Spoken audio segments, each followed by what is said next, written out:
Bismillahirrahmanirrahim. Assalamu alaikum dear teachers and students. My name is Rubab from Gohar Publisher. Our motto is redefining the geography of education through digital resources for conceptual learning. आज की इस video में हम Gauhar grade 5 unit number 1 citizenship के बारे में पढ़ेंगे। तो आएँ चलते हैं एसएलओस की तरफ। Unit number 1 citizenship, page number 4। पहचान सकें कि शहरी हुकूक, सिविक राइट्स एंड जिम्मेदारियाँ, रिस्पॉन्सिबिलिटीज़ क्या होती हैं और वक्त के साथ क्यों बदलती हैं। तो टीचर्स, इसके लिए आप एक्टिविटी नंबर 1 पेज नंबर 12 इस पर आप एक एक्टिविटी बच्चों से करवा सकती हैं। इसके अलावा आप माइंड मैप एक्टिविटी करवा सकती हैं, जिसमें आप बच्चों को पूछेंगी कि एक अच्छे शहरी की क्या जिम्मेदारियां होती हैं और क्या हकूक़ होते हैं।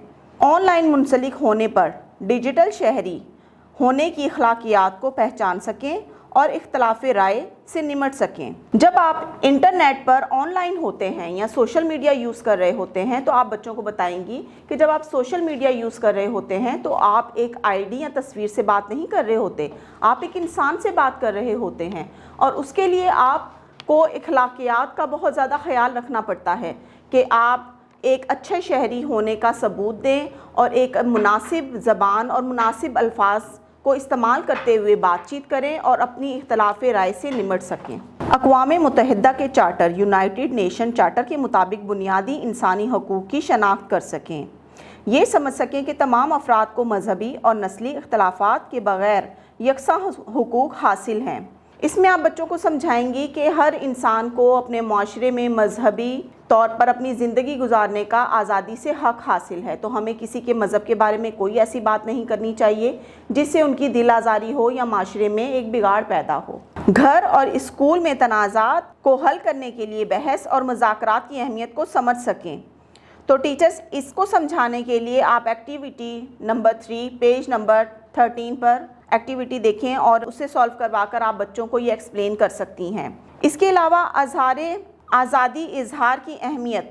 तो आज़ादी इजहार क्या है? इंसानी हुकूक में बहुत ही अहम हक़ आज़ादी इजहार या आज़ादी इजहार राय है। इसका मतलब है कि आप इखलाकी हदूद में रहते हुए जो चाहें कर सकते हैं और अपनी राय और ख़यालात का इजहार बग़ैर किसी खौफ या दबाव से कर सकते हैं। माशरे में तब्दीली के लिए आज़ादी इजहार बहुत अहम है। माशरे में तनू यानी मुख्तलिफ़ ख़यालात के लोगों की मौजूदगी की वजह से माशरे में उठने वाली आवाज़ें गलत और सही हो सकती हैं, लेकिन हमें उसे किस तरह से निपटना है ये आप उन्हें बताएंगी। अमन, पीस, हम आहंगी, हारमनी पैदा करने के तरीके तजवीज़ कर सकें। आज की महज़्ज़ब दुनिया में रोज़मर्रा के आदाब को पहचान सकें और इस पर अमल कर सकें। हम किस तरह से अपने माशरे में अमन कायम कर सकते हैं, यानी हमें कोई इस तरह की अखलाकी आदाब का ख्याल रखना चाहिए और किसी की दिल आज़ारी नहीं करनी चाहिए।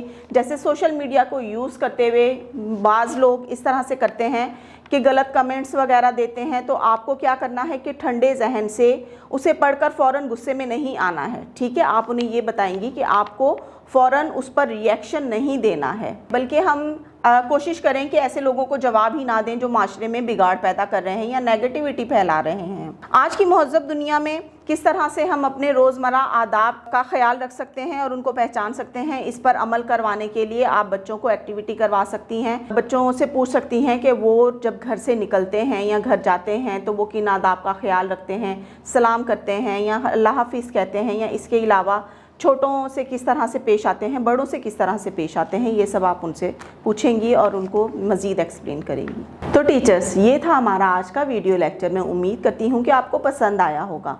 मज़ीद रहनुमाई के लिए गौहर पब्लिशर की वेबसाइट पर आपके लिए लेसन प्लान और टीचर गाइड मौजूद है, आप वहाँ से भी रहनुमाई हासिल कर सकती हैं। तो आज के लिए इतना ही, मिलते हैं नेक्स्ट वीडियो के साथ। अल्लाह हाफिज़।